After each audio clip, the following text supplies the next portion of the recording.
Hello students, this is Iqbal. இப்போ நம்ம matrices பார்க்க போகிறோம் அல்ஜிப்ராவில் 10th standard 3rd chapter அல்ஜிப்ராவில் matrices அப்படின்னா என்னன்னு பார்க்க போகிறோம். சரியா? matrices அப்படிங்கிறது என்னன்னா ஒரு ரெக்டாங்குலர் 2-dimensional array அப்படின்னு சொல்லுவாங்க. 2-dimensional. ஓகேவா? எப்படின்னா சில டேட்டாஸ் வந்து எப்படி நம்ம சேவ் பண்ண போகிறோம் அப்படிங்கிறத பொறுத்து தான். ஓகேவா? இதில் பார்த்தீங்கன்னா 2 அரேஞ்ச்மெண்ட் இருக்கும். ஒன்று வந்து ஹரிசாண்டல் அரேஞ்ச்மெண்ட்டு ஒன்று இருக்கும், வெர்டிக்கல் அரேஞ்ச்மெண்ட்னு ஒன்று இருக்கும். இந்த ஹரிசாண்டல் அரேஞ்ச்மெண்ட் அப்படிங்கிறது வந்து ரோ அப்படின்னு சொல்லுவோம். இப்போ ஸ்கூலில் வந்து நீங்கள் பெஞ்சில் உட்காந்துருக்கீங்களே, அந்த ஒரு பெஞ்சுன்னு வச்சுக்கோங்களேன், இதான் ரோ. எப்படி சொல்லுவாங்க? ஃபர்ஸ்ட் ரோ பாய்ஸ் எழுந்திரிங்க, செகண்ட் பாய் கேர்ள்ஸ், அந்த மாதிரி சொல்லுவாங்கல்ல, அதான். இந்த வெர்டிக்கலாக உள்ளது வந்து காலம் அப்படின்னு சொல்லுவோம். புரியுதா? ஓகே. ஸோ இதான் வந்து நம்மக்கிட்ட இப்போ ஒரு புக் இருக்குதுன்னு வச்சுக்கோங்க, ஒரு டேட்டா நம்ம எடுக்கிறோம். வனிதா அப்படிங்கிறவங்க கிட்ட வந்து ஸ்டோரி புக்ஸ் வந்து 12 இருக்குது, நோட் புக்ஸ் வந்து 20 இருக்குது, பென்சில் வந்து 4 இருக்குது. ஸோ இந்த டீட்டெயில் நம்மளுக்கு தேவை அப்படின்னா, இப்போ வனிதா கிட்ட இப்போ என்ன பண்ணுவோம்? டைட்டில் போட்டுருவோம், story books, note books, pencil.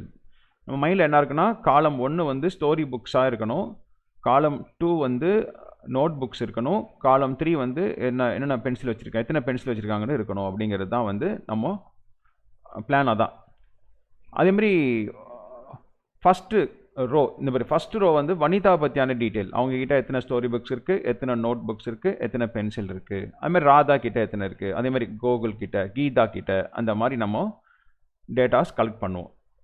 இப்படி தானே கரெக்டாக இருக்கும் நம்மளுக்கு டேட்டா வந்து. அப்போது யூனிஃபார்மாக இருக்கும்போது நம்மளுக்கு என்ன தெரியும்? இப்போ ஸ்டோரி புக்ஸை பற்றி வனிதா கிட்ட எத்தனை இருக்குது, அப்படி கோகுல் கிட்ட எத்தனை ஸ்டோரி புக்ஸ்னால் டக்குன்னு நம்ம சொல்லிடுவோம். மாற்றி எதுனா எப்படி இருக்கும்? ஒரு இடத்துல வந்து வனிதா வந்து 12 story books, 4 pencils, 20 note books. கோகுலுக்கு வந்து அப்படி 4 பென்சில், அப்படி மாற்றி எழுதுனா நம்மளால் ஈஸியாக நம்ம என்ன பண்ண முடியாது, டேட்டா சொல்ல முடியாது. இது மோஸ்ட்லி வந்து நம்ம ப்ரோக்ராமிங்கில் வந்து நம்ம அதிகமாக யூஸ் பண்ணுவோம். இதில் C++, அதிலெல்லாம் அதிகமாக நம்ம யூஸ் பண்ணுவோம். C++ல யூஸ் பண்ணுவோம்னு நினைக்கிறேன், அரேயில். ஓகே. இப்போ வந்து அப்போ ஈஸியாக நம்ம இப்போ வந்து நோட் புக்ஸ் வந்து கோகுல் கிட்ட எத்தனை இருக்குன்னா, டக்குன்னு நோட் புக்ஸ்னால் செகண்ட் காலம், அதில் போயிட்டு பார்ப்போம் கோகுல் வந்து எதில் இருக்கார், 3rd ரோவில் இருக்கார் அப்படின்னு சொல்லிட்டு அதில் போய் பார்த்தோம்னா நம்மளுக்கு ஈஸியாக நம்மளுக்கு கிடச்சிடும். இதே மாதிரி ஒரு நிறைய டேட்டாஸ் இருக்குதுன்னு வச்சிங்களேன், அப்போ ஈஸியாக கண்டுபிடிச்சிடலாம் நம்ம. இங்கே ஒரு கோடு, இங்கே ஒரு கோடு, அப்போ 11. புரியுதா நான் சொல்கிறது? ஓகே. ஸோ இங்கே வந்து அந்த டேட்டாஸ் தான் நம்ம இப்படி எழுதுகிறோம் வச்சிங்களேன், இதுக்கு பேர் தான் மேட்ரிக்ஸ். ஃபஸ்ட் ரோவில் வனிதா பற்றியான டீட்டெயில். ஓகே. இதில் ஃபஸ்ட்டு காலம் வந்து story books, number of story books. இதுக்கு பேர் செகண்ட் காலமில் வந்து number of note books. 3rd column வந்து number of pencils. So first row வனிதாவை பற்றிய டீட்டெயில் இருக்குது, அப்போ 12, 24. செகண்ட் ரோ வந்து ராதாவை பற்றியான டீட்டெயில்ஸ், கோகுலை பற்றி details. 3rd row, 4th row வந்து இந்த மாதிரி எழுதுகிறோமா, இதுக்கு பேர் தான் நம்ம என்ன சொல்கிறதுனா மேட்ரிக்ஸ் அப்படின்னு சொல்கிறது. ஸோ மேட்ரிக்ஸ் என்ன சொல்லுவாங்கன்னா, இது வந்து என்ன, ஃபஸ்ட்டு இது என்ன, இது யாரை பற்றியான டீட்டெயில்? வனிதா எங்கே இருக்காங்க? ஃபஸ்ட்டு ரோவில், ஃபஸ்ட்டு காலமில் இருக்காங்க. சரியா? என்றைக்குமே நம்ம ஃபஸ்ட்டு மென்ஷன் பண்ணுறது ரோவாக தான் இருக்கணும். ஓகேவா? 1/1 போய் பாரு அப்படின்னா நம்ம இங்கே வந்து பார்த்துருவோம். இப்போ 3/1, 3/2 பாரு அப்படிங்கிறான்னு வச்சுக்கோங்களேன். 3 அப்படிங்கிறது டக்குன்னு என்ன பண்ணும், ரோக்கு வந்துடணும். 3 ரோ, 2 செகண்ட் காலம், அப்போ நம்ம என்ன பண்ணணும், 11. அதை தான் நம்ம என்ன சொல்லுவோம் அப்படின்னா A31 அப்படின்னு சொல்லுவோம். ஸோ நம்ம எப்படி சொல்லுவோம்னா, கோகுலை பற்றி சொல்லும்போது அது எத்தனாவது ரோவில் இருக்கார் அவர்? 3rd ரோவில் இருக்கார். எனக்கு என்ன டீட்டெயில் வேணும்னா நோட் புக்ஸை பற்றி வேணும். நோட் புக்ஸ் நம்ம எதில் வச்சுருக்கோம்? செகண்ட் காலமில் வச்சுருக்கோம். A32, 3/2ன்னு சொல்லலாம். A32வில் உள்ள டீட்டெயில் எனக்கு வேணும் அப்படின்னா கோகுலை பற்றி அவர் எத்தனை நோட் புக்ஸ் வச்சுருக்காரு அப்படிங்கிற டீட்டெயில் எனக்கு வேணும். அப்போ 11, இதுக்கான ஆன்சர் வந்து 11 அப்படின்னு சொல்லுவாங்க. சொல்ல புரியுதா? அப்போது நம்ம வந்து இதில் ஃபஸ்ட்டு நம்ம கன்சிடர் பண்ணுறது என்னவாக இருக்கணும்? ரோவாக இருக்கணும். செகண்ட் கன்சிடர் பண்ணுறது காலமாக இருக்கணும். சரியா? ஓகே. இப்போ போக இன்னும் டீட்டெயிலாக புரியும். இப்போ ஆர்டர் ஆஃப் மேட்ரிக்ஸ்க்கு வந்தால் நம்மளுக்கு ஈஸியாக புரிஞ்சிடும். ஸோ ஆர்டர் அப்படிங்கிறது என்னென்னா, how many rose and how many columns, அதை தான் நம்ம ஆர்டர் ஆஃப் மேட்ரிக்ஸ்னு சொல்கிறோம். நான் இப்போ போட்டு காமிச்சேன்ல, இங்கே வந்து A32ன்னு போட்டோன்னா இதை வந்து ஜென்ரலாக நம்ம என்ன சொல்லுவோம்னா AIJ அப்படின்னு சொல்லுவோம். இங்கே I அப்படிங்கிறது ரோவை குறிக்கும், J அப்படிங்கிறது காலமை குறிக்கும், AIJ. ஸோ நான் என்ன சொன்னேன்னா, இதோட ஆர்டர் எப்படி சொல்லுவாங்க அப்படின்னா, இப்போ A அப்படிங்கிற மேட்ரிக்ஸோட ஆர்டர் வந்து நம்மளுக்கு வேணும்னா M/N. Mனா number of rows, number of rows, n னா number of columns.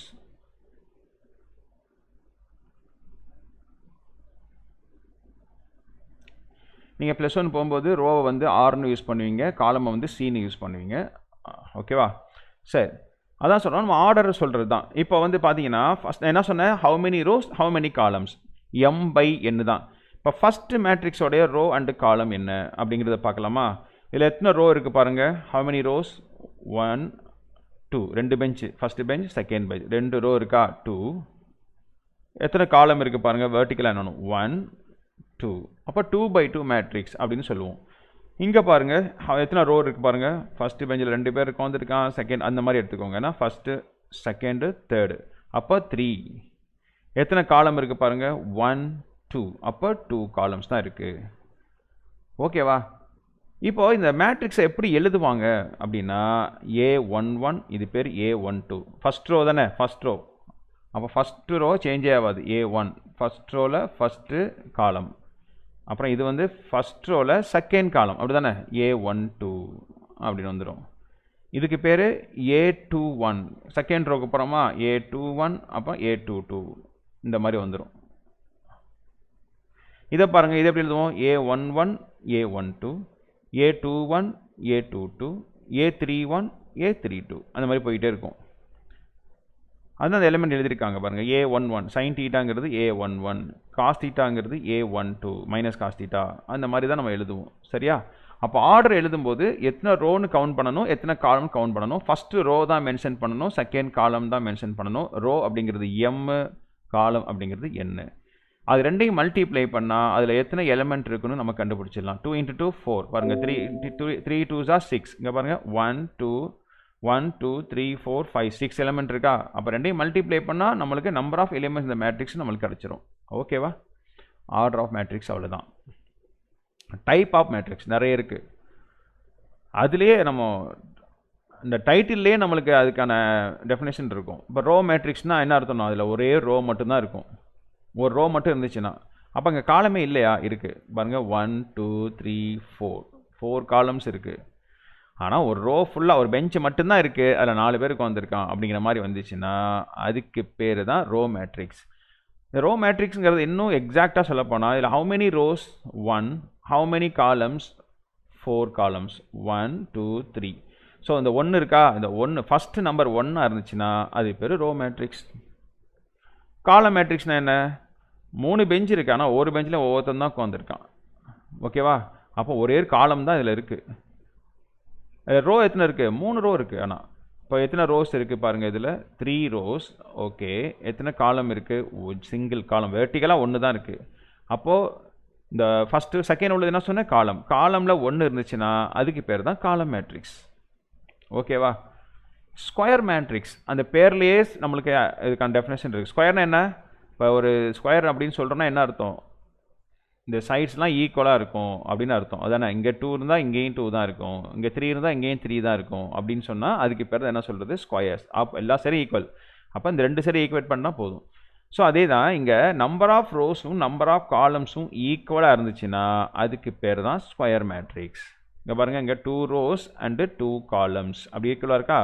இங்கே பாருங்கள் 3 ரோஸ் அண்டு 3 காலம்ஸ். அப்போ number of rows equal to number of columns அப்படி இருந்தால் ஸ்கொயர் மேட்ரிக்ஸ். இதை சொல்லும்போது 3 × 3ன்னு சொல்லக்கூடாது, நம்ம 3/3 தான் சொல்லணும். பை தான் சொல்லணும், இன்ட்டு கிடையாது, இது பை 3/3 அப்படின்னு தான் சொல்லணும். ஸோ டயகனல் மேட்ரிக்ஸ்னால் என்ன, இதில் எக்ஸாம்பிளில் பாருங்கள், இது ஒரு ஸ்கொயர் மேட்ரிக்ஸ் தானே. அப்போ டயகனல் மேட்ரிக்ஸுக்கு ஃபஸ்ட்டு கண்டிஷன் அது ஸ்கொயர் மேட்ரிக்ஸாக இருக்கணும். All the elements are 0 except the leading diagonal. டயகனலை தவிர, இது பேர் தான் லீடிங் டயகனல் சொல்லுவாங்க, இது பேர் செகண்டரி. இந்த லீடிங் டயகனல் இருக்குல்ல, அதை தவிர பாக்கி எல்லாமே 0 இருக்கணும். ஒரு ஸ்கொயர், அது ஃபஸ்ட்டு கண்டிஷன், அது ஒரு ஸ்கொயர் மேட்ரிக்ஸாக இருக்கணும். செகண்ட் கண்டிஷன், இந்த லீடிங் டயகனலை விட்டுட்டு பாக்கி எல்லாமே 0 இருக்கணும். அதுக்கு பேர் தான் டயகனல் மேட்ரிக்ஸ். ஓகேவா, புரிஞ்சா? ஓகே, அப்புறம் ஸ்கேலார் மேட்ரிக்ஸ். ஸ்கேலார் மேட்ரிக்ஸ் பாருங்கள், இதே மாதிரியே தான் இருக்குது, ஸ்கொயராக தான் இருக்குது. ஓகே, டயகனல் மட்டும் தான் நம்பர் இருக்குது, எல்லாமே 0 இருக்குது.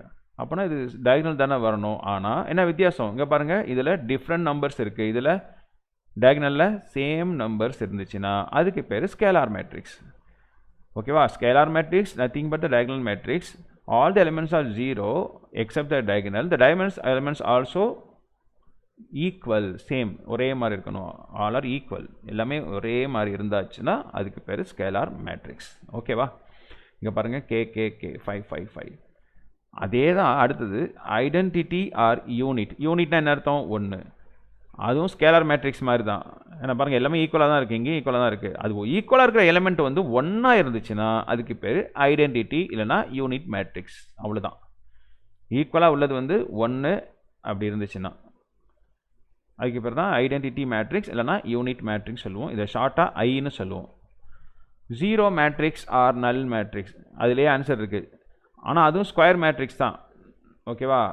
எல்லா எலிமெண்ட்டுமே 0 இருந்துச்சுன்னா அதுக்கு பேர் 0 மேட்ரிக்ஸ் இல்லைனா நல் மேட்ரிக்ஸ். That's all. இதில் ஒன்றுமே இல்லைண்ணா. அதுக்கப்புறம் டிரான்ஸ்போஸ் ஆஃப் மேட்ரிக்ஸ். டிரான்ஸ்போஸ்னால் ரோவை காலமாக மாற்றுறது, டிரான்ஸ்ஃபர்மேஷன் அந்த மாதிரி வச்சிங்களேன். இப்போ டிரான்ஸ்போஸ் அப்படின்னா இங்கே ரோவாக இருக்குல்ல 5 3 -1 அப்படியே என்ன பண்ணுறது, இங்கே 5 3 -1 வெர்டிக்கலாக மாற்றுறது. இந்த ஹாரிசாண்டலாக உள்ளதை அடி வெர்டிக்கலாக மாற்றுறேன். அதே மாதிரி 2 8 9 பாருங்கள் இப்படி வெர்டிக்கலாக மாற்றிட்டேன். இது ஹரிசாண்டலாக இருக்கா, -4 7 5 -4 எல்லாத்தையுமே மாற்றணும். அது ஸ்கொயர் மேட்ரிக்ஸாக இருக்கணுங்கிற அவசியம் இல்லை. இப்போ பாருங்கங்க 1 5 என்ன ஆயிடுது 1 5 இப்படி ஆயிடுச்சு. 8 9 ஹரிசாண்டல் உள்ளது வெர்டிக்கலாக 8 9. 4 3 ஹரிசாண்டல் உள்ளது வெர்டிக்கலாக 4 3. ஆர்டர் மாறிடும். இந்த மாதிரி இருந்துச்சுன்னா ஆர்டர் மாறும். ஸ்கொயர் மேட்ரிக்ஸுக்கு மட்டும் ஆர்டர் மாறாது. மற்ற இங்கே பாருங்கள் இதில் எத்தனை ரோஸ் இருக்குது 1 2 3 3. எத்தனை காலம் இருக்குது 2. இங்கே 3/2. அப்படி இங்கே பாருங்கள் 2 ரோஸ். ஓகே, அப்புறம் 3 காலம் 2/3. இப்போ 3/2 இருந்துச்சு, இங்கே 2/3 ஆகிடுச்சு. ஓகே, இப்போ நம்மக்கிட்ட வந்து ஒரு மேட்ரிக்ஸ் ஏ இருக்குதுன்னு வச்சுங்களாமே. ஏ வந்து 2/2 மேட்ரிக்ஸ் எடுத்துக்கிறேன். 2 3 4 5 இந்த மாதிரி இருக்குது. இது ஏ டிரான்ஸ்போஸ் கண்டுபிடிக்கிறேன். ஏ டிரான்ஸ்போஸ்னால் நம்ம என்ன பண்ணுவோம், இந்த ஹரிசாண்டல் உள்ளதை வெர்டிக்கலாக மாற்றுவோம் 2 3. இந்த 4 5 எப்படி மாற்றுவோம் 4 5. ஓகேவா? இது வந்து டிரான்ஸ்போஸ். நான் என்ன பண்ணுறேன், இதையும் ஏ டிரான்ஸ்போஸை இன்னொரு தடவை டிரான்ஸ்போஸ் பண்ணுறேன். திருப்பி என்ன பண்ணுவோம், டிரான்ஸ்போஸ்னால் 2 4 ஹரிசாண்டல் உள்ளதை வெர்டிக்கலாக மாற்றுறேன் 2 4. 3 5 ஹரிசாண்டல் உள்ளதை வெர்டிக்கலாக மாற்றுறேன் 3 5. பாருங்கள் எது வந்திருக்கு திருப்பி நம்மளுக்கு 2 3 4 5. ஏவே திருப்பி வந்துருச்சு. அப்போ ஒரு மேட்ரிக்ஸை 2 தடவை டிரான்ஸ்போஸ் பண்ணால் அதே மேட்ரிக்ஸ் தான் கிடைக்கும். அதான் இங்கே சொல்லியிருக்காங்க. ஓகேவா? அப்புறம் ட்ரையாங்குலர் மேட்ரிக்ஸில் 2 டைப் இருக்குது. ஒன்று வந்து lower triangular matrix, upper triangular மேட்ரிக்ஸ்னால் என்ன அப்படின்னா ஒரு லீடிங் டயகனல் எடுத்துக்கிட்டோம் வச்சுக்கோங்க. ஃபர்ஸ்ட் லோயரை வச்சு சொல்கிறேன். லோயர் டயகனல் மேட்ரிக்ஸ்னால் என்ன, இந்த லீடிங் டயகனலுக்கு மேலே உள்ள டேர்ம்லாம் 0 ஆகி கீழே உள்ள மட்டும்தான் இருக்கணும் அண்ட் வேல்யூ இருக்கணும் லீடிங் டயகனல்லேருந்து. அதுக்கு இப்போ தான் லோயர். அது இந்த லைனுக்கு கீழே மேலே 0 ஆயிடுச்சு, கீழே தான் என்ன இருக்குது நம்பர்ஸ்லாம் இருக்குது. அதனால் இதுக்கு இப்போ என்ன சொல்லுவாங்க லோயர் ட்ரையாங்குலர் மேட்ரிக்ஸ்.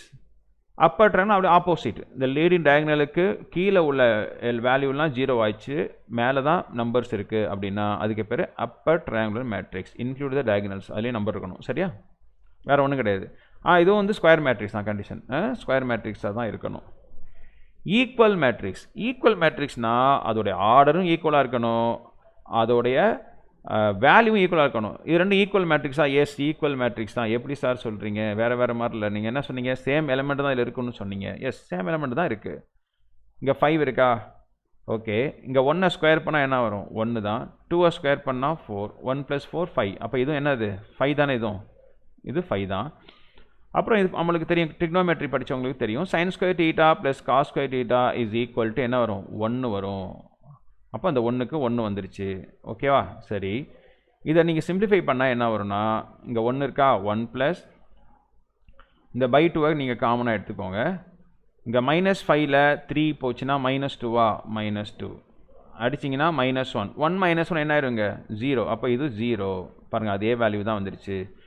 இங்கே secant square theta - tan square theta வந்து 1. அப்போ 2 + 1 வந்து என்ன ஆயிரும் 3 தான் வரும். அப்போது இதில் என்ன இருக்குது, ஆர்டர் 2/2 தான், இதுவும் 2/2 தான்.